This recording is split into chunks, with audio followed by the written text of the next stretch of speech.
नमस्कार दोस्तों, योगेश टेक्निकल में आपका फिर से बहुत बहुत स्वागत है। दोस्तों आज के इस वीडियो में हम जानेंगे कि किसी उपकरण में अगर करंट लीकेज हो रहा है तो आपको क्या क्या सावधानियां उस उपकरण को ठीक करते हुए अपनानी चाहिए। और मैं आज आपको इस वीडियो के माध्यम से यह भी बताऊंगा कि कितने वोल्टेज तक का करंट आपके लिए खतरनाक हो सकता है, कितने वोल्टेज को करंट को आप अपने लिए जानलेवा मानेंगे, तथा क्या कई बार ऐसा भी होता है कि हमें पूरी मात्रा करंट लगता भी है लेकिन हम उसे महसूस नहीं कर पाते, या फिर हम कई बार हल्के से करंट को भी काफ़ी ज़्यादा ज़ोरदार महसूस करते हैं। ये सब ऐसा क्यों होता है, इन सब परिस्थितियों का क्या कारण होता है, वो सभी बातें आज हम इस वीडियो के माध्यम से जानेंगे। इसलिए वीडियो में लास्ट तक बने रहिएगा। और अगर आप मेरे चैनल पर नए हैं तो चैनल को सब्सक्राइब अवश्य कीजिएगा और वीडियो को लास्ट तक अवश्य देखिएगा। काफ़ी काम की बातें आज मैं इस वीडियो के माध्यम से करूँगा।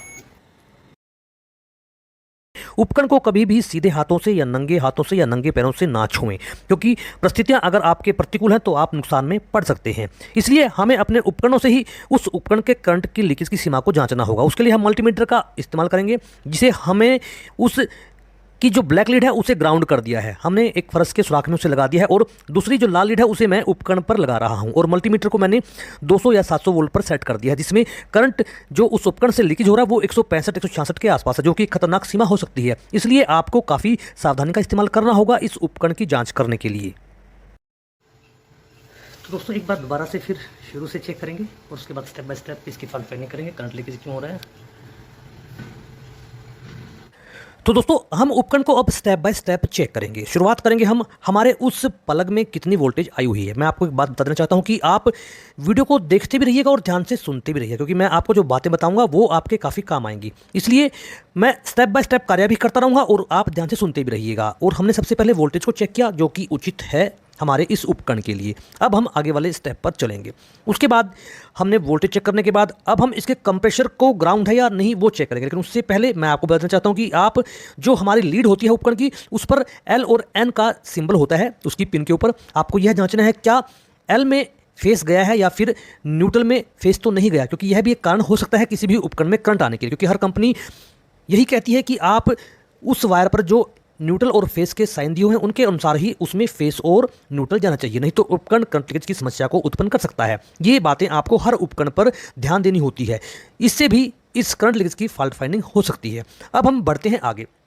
दोस्तों सबसे पहले एक जरूरी बात आप जान लीजिए, शॉक लगने के लिए वोल्टेज और करंट यानी कि एम्पेयर दोनों को होना ज़रूरी है। अगर करंट लगने के समय इनमें से एक भी चीज़ गायब है, नदारद है, तो आपको शॉक नहीं लगेगा। और वो यही वजह होती है कि कई बार हम फेस से सीधे छू जाने पर भी हमें शॉक नहीं लगता, क्योंकि शायद उस वक्त उसके अंदर एम्पेयर मौजूद नहीं थी। इसलिए आपको यह ध्यान रखना होता है कि जब भी आपको शॉक लगेगा, चाहे वो हल्की वोल्टेज का हो, अगर उसमें दोनों चीज़ें मौजूद हैं तो आपको शॉक लगेगा ही लगेगा। उसके बाद हमने कंप्रेशर को चेक करना शुरू कर दिया मल्टीमीटर के द्वारा। हमने इसको कंटिन्यूटी मोड पर रखा है और हम अब यह चेक करने की कोशिश करें क्या मेरा कंप्रेशर तो ग्राउंड नहीं हो गया, क्योंकि अगर ज़बरदस्त शॉक लगता है और लीकेज काफ़ी मात्रा में है तो कंप्रेशर की जो वाइंडिंग है वो शॉर्ट हो जाती है और सारे उपकरण में करंट आ जाता है। इसलिए हम उसके टर्मिनलों पर कंटिन्यूटी लीड लगाकर चेक कर रहे हैं। आपको जो ब्लैक वाली लीड है उसको उपकरण को अच्छी तरह से पाइप को साफ कर लीजिए, या फिर जहां उस पॉइंट पर जैसे मैं भी लगा रहा हूं साफ पॉइंट हो वहां पर ही से लगाएं, ताकि हमें कंफर्म हो जाए कि हमारा जो लीड है वो ठीक प्रकार से काम कर रहे हैं। तो दोस्तों आगे बढ़ता हूं। 50 वोल्ट से ऊपर से आपको शॉक लग सकता है, क्योंकि वो डिपेंड करता है कि शरीर के किस अंग पर वह लगा है। यह बहुत जरूरी बात है और आप ध्यान से सुनते रहिएगा। अब हम फैन मोटर को भी चेक करेंगे, क्या वो तो ग्राउंड नहीं हो गई है। तो दोस्तों इतने वोल्ट से भी आपका जीवन खतरे में पड़ सकता है, 50 वोल्ट से भी आपका जीवन खतरे में पड़ सकता है। कौन से अंग में कितना खतरनाक सकता है वो मैं अभी आपको आगे बताने जा रहा हूं। तो दोस्तों मैं जैसे आपको बता रहा था कि 50 वोल्ट का करंट भी आपके लिए खतरनाक हो सकता है, लेकिन अगर उसमें एम्पेयर नहीं है तो वो खतरनाक साबित नहीं होगा। इसलिए आपको यह भी जानना जरूरी है दोस्तों कि कितने एम्पेयर तक उस वोल्टेज में उपलब्ध होना चाहिए। यानी कि आप समझ लीजिए कि 35 मिली एम्पेयर से लेकर 30 मिली एम्पेयर तक का करंट आपके लिए जानलेवा साबित हो सकता है। वोल्ट मैंने आपको बताया और मिली एम्पेयर मैंने आपको बता दिए। 35 मिली एम्पेयर से लेकर 30 मिली एम्पेयर तक का करंट भी आपके लिए जानलेवा साबित हो सकता है, लेकिन आप यह ना समझे कि इससे कम मिली एम्पेयर करंट जानलेवा नहीं है।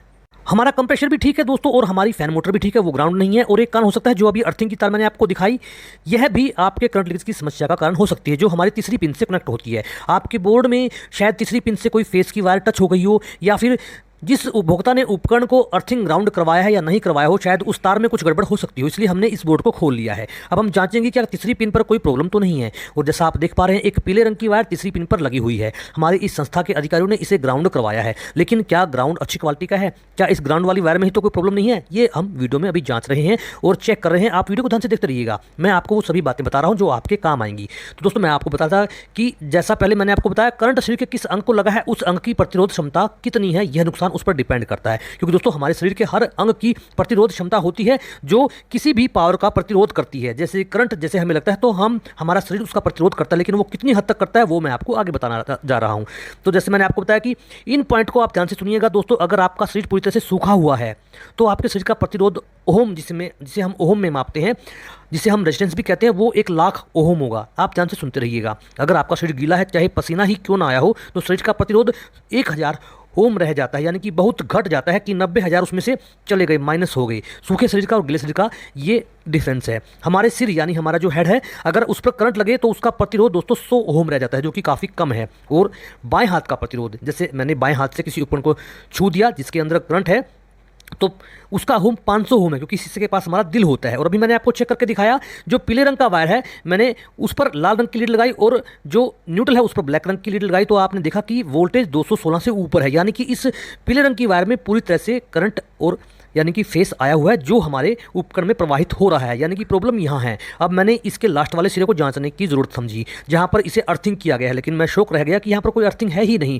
सिर्फ ग्राउंड के लिए वायर छोड़ी हुई है। लेकिन दोस्तों, उसे किसी फिटिंग से कनेक्ट नहीं किया, वो ओपन है। यानी कि वो पीले रंग की वायर पता नहीं कहाँ से कैसे क्या उसके अंदर पावर आई हुई है और उसी के द्वारा तीसरी पिन के द्वारा वो उपकरण में जा रही है, जो कि खतरनाक बात साबित हो सकती है किसी भी जान के लिए। तो आपको हर संभव वो फॉल्ट फाइंडिंग करनी चाहिए, जो आप ये समझ रहे कि यहाँ कुछ नहीं हो सकता, लेकिन वहाँ पर बहुत कुछ ही शायद सारा फॉल्ट वहीं पर हो। तो जैसे मैं आपको बताता कि बाएं हाथ का प्रतिरोध 500 ओम, क्योंकि इस हिस्से से हमारा दिल होता है। अब मैं आपको कुछ और आंकड़े बताता हूँ जो आपको और करीब लेके जाएंगे इस समस्या के पास।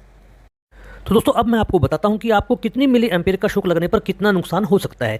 जैसे हम अगर 50 एचएट की फ्रिक्वेंसी पर अगर आपको 1.1 मिली एम्पेयर का शॉक लगेगा तो दोस्तों हमें झटका लगेगा। अगर 9 मिली एम्पेयर करंट हमारे लिए पेनफुल होगा और 16 मिली एम्पेयर करंट हमारे लिए पेनफुल भी होगा और हमारा शरीर उससे छूटेगा भी नहीं। यानी कि जैसे अगर किसी उपकरण में 16 मिली एम्पेयर का करंट दौड़ रहा है तो दोस्तों हम उससे छुड़ा नहीं पाएंगे। इसलिए मैं आपको हर बार बताता हूँ कि आप हमेशा किसी भी उपकरण को अगर आप टच कर रहे हैं तो उसको उल्टे हाथ से टच करें, क्योंकि दोस्तों हमारी जो मांसपेशियां होती हैं उनकी स्वाभाविक एक मूवमेंट होती है। जैसे ही अगर हमें झटका लगेगा तो हमारी जो मांसपेशियां वो विपरीत दिशा में मुड़ेंगी और उससे हमारा बचाव हो जाएगा, उससे हम उस उपकरण से चिपकेंगे नहीं। एक अच्छा पॉइंट है, इसको आपको याद रखना चाहिए। अगर हमें 23 मिली एम्पेयर करंट लगेगा तो दोस्तों सांसें रुक सकती हैं, हार्ट की धड़कन अव्यवस्थित हो सकती है, शरीर लकवाग्रस्त हो सकता है। इसलिए इन सभी बातों को आपको जानना जरूरी है। और जो ये अर्थिंग की बार मैं आपको दिखा रहा हूँ, हम जब प्रैक्टिस करते थे तो हम इन्हें काट देते थे दोस्तों, क्योंकि इसे काटने से वो समस्या खत्म हो जाती थी। जो मैंने अभी बोर्ड से वो वायर काटी, अगर आप यहाँ से काट देते हो तो वो समस्या खत्म हो जाती है। लेकिन आपको ऐसा नहीं करना चाहिए, क्योंकि शायद उपभोक्ता अर्थिंग की फिटिंग करवा ले, अपने ग्राउंड की फिटिंग करवा ले, तो फिर समस्या पैदा हो सकती है। इसलिए आप उस समस्या की जड़ में जाएं, आप ऊपर से ऐसा कुछ ना करें, उस समस्या की जड़ में जाएं। दोस्तों, हमारा अभी यह कार्य पूरा हुआ। अब हम फिर से इसके करंट की लीकेज को जांचेंगे, इसलिए वीडियो में लास्ट तक बने रहिएगा। मैं अब आपको एक इंटरेस्टिंग बात और बताता हूं दोस्तों। कई बार हमें करंट लगता है लेकिन हम उससे बच जाते हैं, यानी शॉक नहीं लगता। उसकी यही वजह होती है दोस्तों, जो हमारी फ्रीक्वेंसी है वो 50 एचजेड की है। 50 एचजेड जो फ्रीक्वेंसी, उसका मतलब होता है कि 1 सेकंड में विद्युत का 50 बार ऊपर नीचे जाना, और वही वो पॉजिटिव पॉइंट है जिससे हम कई बार बच जाते हैं, हमें करंट नहीं लगता। क्योंकि दोस्तों एसी वोल्टेज इसी तरह चलती है, डीसी वोल्टेज से आप जल्दी से नहीं बच पाओगे। इसलिए आपको डीसी वोल्टेज पर काम करते हुए काफ़ी सावधानी इस्तेमाल करनी होती है। अब हम दोबारा से उपकरण में करंट लीकेज को चेक कर रहे हैं मल्टीमीटर के द्वारा। आप ध्यान से वीडियो को देखते रहिएगा। और दोस्तों, अगर वोल्ट बेशक कम हो और उसके मिली एम्पेयर ज़्यादा हो तो 50 वोल्ट से भी कम का करंट बहुत ज़्यादा नुकसान कर सकता है। वो कैसे, मैं अभी आपको बता रहा हूँ। अभी आप देखिए, इसमें से 65 वोल्ट का करंट अभी प्रभावित हो रहा है। अब इस समस्या को हम कैसे खत्म करेंगे वो भी जानेंगे। अगर 23 मिली एम्पेयर करंट सीधा हमारे सिर में लगे और वोल्ट चाहे 2.3 वोल्ट ही हो तो भी हम मुश्किल में पड़ सकते हैं दोस्तों, क्योंकि हमारे सिर का प्रतिरोध 100 ओम है। और अगर 23 मिली एम्पेयर करंट हमारे हार्ट के पास लगे तो वोल्ट चाहे 11 वोल्ट हो तो भी हम खतरे में पड़ सकते हैं, क्योंकि हमारे इस हिस्से का प्रतिरोध 500 ओम है। इसलिए आप जब भी किसी उपकरण पर कार्य करें तो शरीर पूरी तरह से सूखा, पैरों में जो जूते या चप्पल पूरी तरह से सूखे तथा रबड़ के होने चाहिए, नंगे हाथों से उपकरण को ना छुएं। और अगर वो करंट हमें लगता है तो हम 450 वोल्ट तक का झटके को भी सहन कर सकते हैं, क्योंकि पैरों के पास का प्रतिरोध 2 लाख ओम होता है। इसलिए आपको हमेशा ये बातें ध्यान रखनी चाहिए। जैसे मैंने अभी हाथ लगाकर आपको दिखाया, मेरे पास पूरी तरह से मेरे जूते सूखे हुए हैं, मैं पूरी तरह से सूखा है मेरा शरीर, और मैंने उसको हाथ लगा लिया, इसलिए मेरे को 65 वोल्ट का करंट भी महसूस नहीं हुआ। मैं आपको टेस्टर जलाकर भी दिखाऊंगा।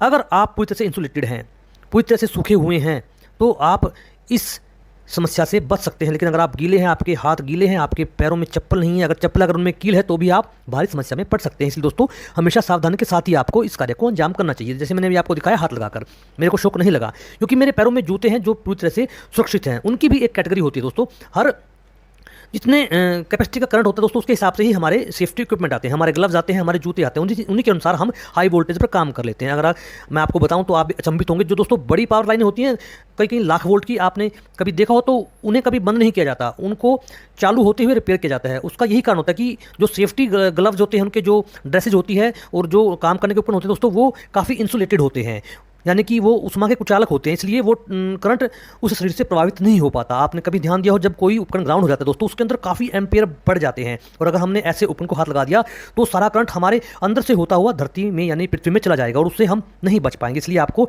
ऐसे कभी सभी उपकरणों पर काम करते हुए काफ़ी ध्यान रखना होता है। इसलिए मैंने आपको अभी टेस्ट लगाकर भी दिखाया, वो नहीं जल रहा, और मैंने उपकरण में अंदर की तरफ हाथ लगाकर भी दिखाया तो भी ऐसा कुछ नहीं महसूस हो, यानी कि मैं पूरी तरह से इंसुलेटेड हूँ। मेरे जो जूते हैं वो सही हैं, मेरा शरीर गीला नहीं है, मेरे जो हाथ हैं वो गीले नहीं हैं। और अभी आप देखिए मैंने डिफ्यूजर के अंदर हाथ लगाकर दिखाया।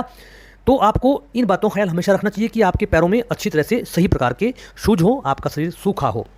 और भी बातें मैं आपको बता रहा हूं दोस्तों जो आपके काम आएंगी। तो लगभग आप इस करंट के मैकेनिज्म को नज़दीक से जान ही गए होंगे। वोल्टेज या सिर्फ करंट से शॉक नहीं लगता, हमें कितने वोल्ट का, कितने करंट का, शरीर के किस अंग में करंट लगा है, उस अवस्था में हमें काफ़ी समस्या हो सकती है। कुछ और जरूरी बातें मैं आपको बताता हूँ दोस्तों। जो अभी आप चित्र में देख रहे हैं दोस्तों, ऐसी सिचुएशनों में, ऐसी साइटों पर आपको काम करते हुए काफ़ी सावधानी का इस्तेमाल करना होता है, क्योंकि ऊंचाई पर अगर आपको हल्का सा भी करंट, चाहे 5 मिली एम्पीयर तक करंट अगर आपको लगता है तो आपको भारी नुकसान हो सकता है। क्योंकि दोस्तों देखिए सारे ये लोहे के एंगल हैं और ऊंचाई काफ़ी है, वहां से आप अनबैलेंस होकर नीचे गिर सकते हैं। इसलिए ऐसी साइटों पर काम करने से पहले या तो उस पूरे स्टैंड को ग्राउंड कीजिए, उपभोक्ता से कहिए कि ग्राउंड है या नहीं है, उसके बारे में जांचिए। क्योंकि दोस्तों करंट, जैसे मैंने आपको बताया, 5 मिली एम्पीयर से लेकर हल्का 50 वोल्ट तक करंट भी आपको नुकसान में डाल सकता है। इसलिए हमेशा सावधानी से ही काम करिए ऐसी